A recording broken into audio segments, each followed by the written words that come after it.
வெற்றிமாறன் தற்போது கிராஸ்ரூட் தயாரிப்பு நிறுவனத்தின் இறுதி திரைப்படமாக பேட் கேர்ள் இருக்கும் என்று குறிப்பிட்டிருக்கிறார். மனுஷி, பேட் கேர்ள் ஆகிய திரைப்படங்களை கிராஸ்ரூட் தயாரிப்பு நிறுவனம் தயாரித்திருந்தது. இந்த திரைப்படங்கள் சர்ச்சைக்குள்ளான நிலையில் அவர் இந்த முடிவை எடுத்திருப்பதாக தற்போது அவர் வெளிப்படையாக அறிவித்திருக்கிறார். இது தொடர்பாக நம்மிடையே பேசுவதற்காக தயாரிப்பாளர் திரு தனஞ்சயன் இருக்கிறார். அவரிடம் பேசலாம். வணக்கம் திரு தனஞ்சயன். வணக்கம். வணக்கம். இப்போ வெற்றிமாறன் மாதிரியான ஒரு நல்ல இயக்குனர், அவருடைய தயாரிப்புல நிறைய நல்ல திரைப்படங்கள் வெளிவந்திருக்கு. அவர் இப்படி ஒரு முடிவை எடுத்திருக்கிறார். இதற்கு என்ன நீங்க காரணமா பாக்குறீங்க? நான் அவருடைய ஸ்பீச்சை நான் கேட்டேன் உங்களோட சேனல்ல. அதுல அவர் தெளிவா சொல்லியிருக்காரு எவ்வளவு பெரிய ஸ்ட்ரெஸ் இந்த படங்கள்லாம் அவருக்கு கொடுத்துருக்கு அப்படின்னு. பேட் கேர்ளா இருந்தாலும் சரி, அடுத்ததா மனுஷி படத்துக்கு இத்தனை ரிவைசிங் கமிட்டி போய் அப்புறம் கோர்ட்டே பார்த்துட்டு இத்தனை கட்ஸ் எல்லாம் கொடுத்து மாத்தி கொடுங்க அப்படின்னு சொல்லிட்டு இப்ப வரையும் அதுக்கான சர்டிபிகேஷன் வரல.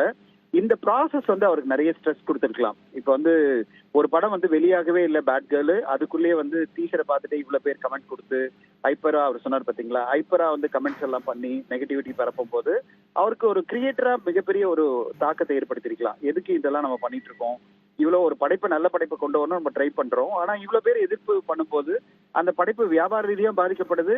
அட் த சேம் டைம் நம்ம ஒரு கலைப்படைப்பா நம்ம கொண்டு வரும்போது அதுக்கும் இவ்வளவு பெரிய எதிர்ப்பெல்லாம் இருந்து இத்தனை போராட்டங்களுக்கு பிறகுதான் ஒரு படம் வெளியாகனா எதுக்கு இந்த மாதிரி ஒரு தொழில் இருக்கணும்ன்றதுக்காக நம்ம ஒரு டைரக்டரா தான் நம்ம வந்தோம், டைரக்டரா தான் இருக்கோம்.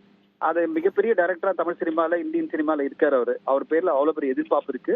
அவ்வளவு பெரிய பெரிய நடிகர்கள்லாம் அவர் வச்சு படம் பண்ணணும் அப்படின்னு அவர் டைரக்ட் பண்ணணும்னு ஆசைப்படும் போது அந்த வேலையை மட்டும் பார்க்கலாம்ல. நம்ம எதுக்கு இந்த ப்ரொடக்ஷன்ல போய் இவ்வளவு ஸ்ட்ரெஸ் எல்லாம் எடுத்துக்கணும், அதுவும் வெளியில பணம் பாரோ பண்ணி படம் எடுத்து அது பிறகு அது வியாபாரம் பண்றதுக்கு இவ்வளவு பெரிய பிரச்சனை, அது வெளியில கொண்டு வரதுக்கு இவ்வளவு பெரிய பிரச்சனை ஏன் சந்திக்கணும்ன்றதுக்காக அவர் ஒரு முடிவு எடுத்திருக்கலாம். அவர் தொழில்முறை தயாரிப்பாளர் இல்லைல்ல, அவர் ஒரு தொழில்முறை இயக்குனர் தான். அதாவது அவருடைய ப்ரொஃபஷன் அப்படின்னு எடுத்தீங்கன்னா அது ரைட்டர் டைரக்டர் தான். இது படைப்பு தயாரிக்கணும்ன்றது அடிஷனலா தான் எடுத்தார் அவரு. அதனால இந்த முடிவு என்பது அவரை பொறுத்தவரை அது கரெக்ட்னா அது கரெக்ட் தான். பட் ஆனா அவர் நல்ல நல்ல படங்களை அவர் சுதந்திரமா நிறைய படங்களை கொடுத்திருக்காரு.